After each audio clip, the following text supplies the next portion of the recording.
Everyday Eagles. Hey! It's 87 days till kickoff. You haven't learned this yet? Yeah, but you got to read his cues, man. I was trying to read his P's and Q's. I was looking at him, and I was like, well, that's kind of hold on. I knew that's what he was doing.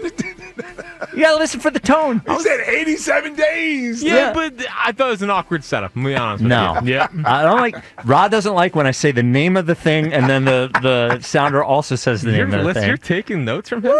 Look, I haven't had a PD. Player. I haven't had a PD in a long time. It's kind of nice. Somebody's like, hey, fix this. Yeah, you're turning into a diva the longer and longer you get here. Well, that's true. But at least I'm doing this one thing. All right. So here is the news. 87 days until kickoff.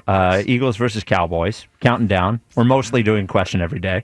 Jaire Alexander, now released by the Green Bay Packers, now a free agent. Jaire Alexander, I think he's 26, 27 years old. 28. 28, there you go. Has made 2 Pro Bowls, I believe. Has been hurt the last couple of years. What do you think, Ike? Jaire Alexander. Yes.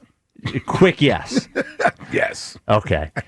Now, when we had Elliott on Friday, he thought that cornerback was if they went and got a guy, between now and kickoff at any position, he thought cornerback was. I do wonder, maybe this is a dumb way to think about things. I do wonder, well, the Packers are trying to win a Super Bowl.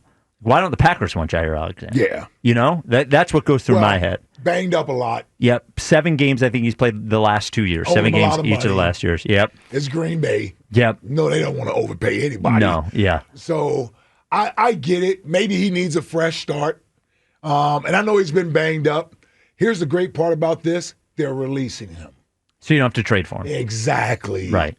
And so he's almost going to get a chance to decide between which teams he wants to go to, which means you can do a team-friendly deal. Now, if somebody out there wants to overpay Jaire to come play there, then I'm not telling the Eagles to go out there and just spend whatever it takes to get him here. I'm just saying if he's interested in being on a winning ball club, they play Green Bay this year. He's going to be motivated to do that. You're defending Super Bowl champions. He gets to come over here and play with AJ and all those guys. This may be an attractive destination for him if you can work out a good contract with incentive. If it's incentive-based, he's a veteran corner that's played at an All-Pro and a Pro Bowl level, that's still in the prime of his career. Again, if he's healthy, I wouldn't have any issue with bringing him over. Listen, if Keely Ringo goes to training camp and outplays the other guys and he deserves to be the starter, great. I have no problem with that.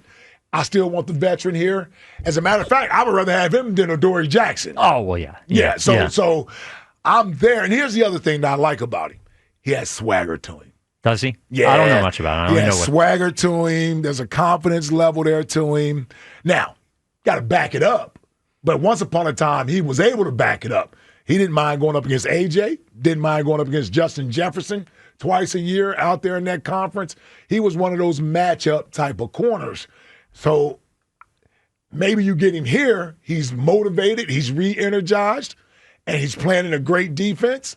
Get 1 year out of him and see what happens. Let me ask you this. Yeah. If I gave you a choice, you could either go get Jaire Alexander for nothing, you don't have to trade anything for him, give him 1 year deal, whatever. Mm-hmm. Or I said they could trade a third for Trey Hendrickson and give him a 3-year deal. What would you rather have? Ooh.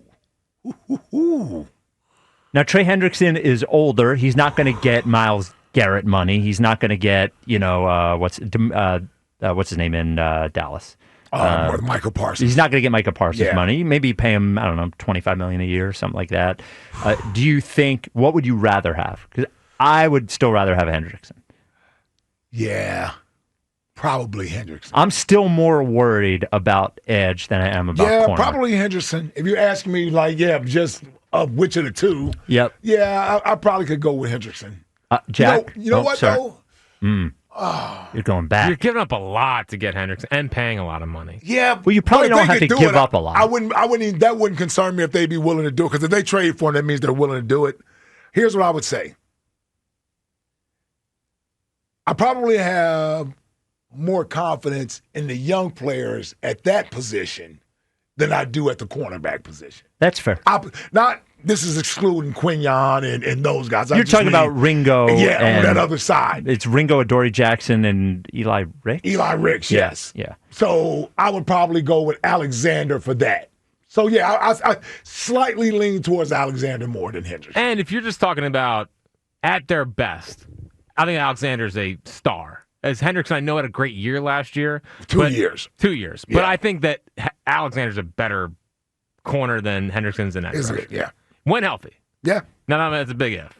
Yeah, and Hendrickson's been pretty healthy. Yeah. Well, didn't he lead the league in sacks 2 straight years? Yeah, but, he's 31, though. That's my only thing. He's Well, he still can hunt, man. Stick a fork in him. He ain't dead. They just led the league in sacks this past year. As a 31-year-old, I get it. It's time to slow down a little bit. Could he beat Joe DeCamara? That's the question. Yeah. Could Trey Hendrickson beat Joe DeCamara? All right, 215-592-9494. Yeah, it's good. Man, Jaire Alexander, man, that'd be pretty good. I'm interested. Yeah, I am interested in why they're like, not worth it. Yeah.